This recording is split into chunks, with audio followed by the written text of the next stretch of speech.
3 reasons I will not be taking mushroom gummies. Number 1, I have no trouble sleeping. Number 2, I don't suffer from anxiety. Number 3, I'm actually pretty chilled out. My husband, however, does suffer with all of those things, so we're going to be testing these out on him.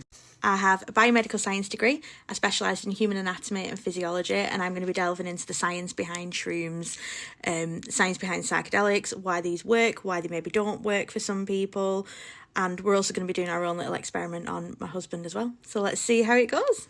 I've got a series of videos planned about these, but what everyone wants to know is, do they actually taste like mushrooms? Because I don't know what anyone else thinks about mushrooms, but I think they're absolutely gross. I hate the texture, I hate the smell, hate everything about them. That's another reason why I wouldn't have these, never mind that I don't actually need them. So let's see what they smell and look like. So they're clearly sealed well. That made a nice satisfying noise as it opened.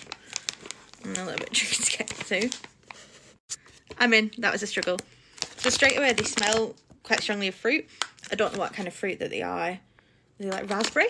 Blueberry? Let's have a look at some little squishy sweets. Pretty cool. Let's see what the packet says about them as well. There's loads of ingredients on the back of the packet.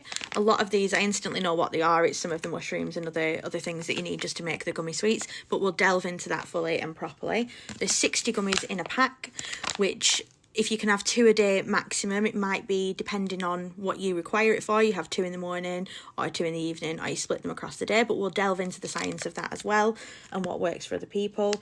They're vegan friendly, which is great. Crafted on planet Earth, that's always reassuring. Front, the first word you'll see is adaptogenic, and then nootropic. Those words probably don't mean much to a lot of people, but there's a reason they're the first 2 sales points on here.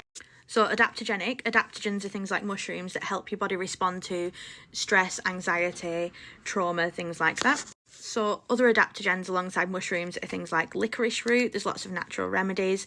If you look into old witchcraft and things like that, it's really interesting about how they used adaptogens in those remedies to kind of calm patients, heal them after trauma and things like that. So it's something that's been around forever. And obviously everyone's heard of shrooms and psychedelics. This isn't quite that level of stuff, but we'll delve into that a bit more as well. And the other word, nootropics. Nootropics are known as smart drugs in the medical world. They are medicinal substances that are thought to help with like memory, cognitive function, clarity, that kind of thing. And I guess in layman's terms, kind of improving brain fog. Wow, I didn't know that was a thing. Brain fog, so improving like concentration and clarity and things like that. The thing is with nootropics, they're actually usually only good for people where that function is already impaired. So that's one of the scientific things I'm going to look at. So although there is evidence, medical evidence of why these things work, for a lot of people they'll only work if you have an impairment already there.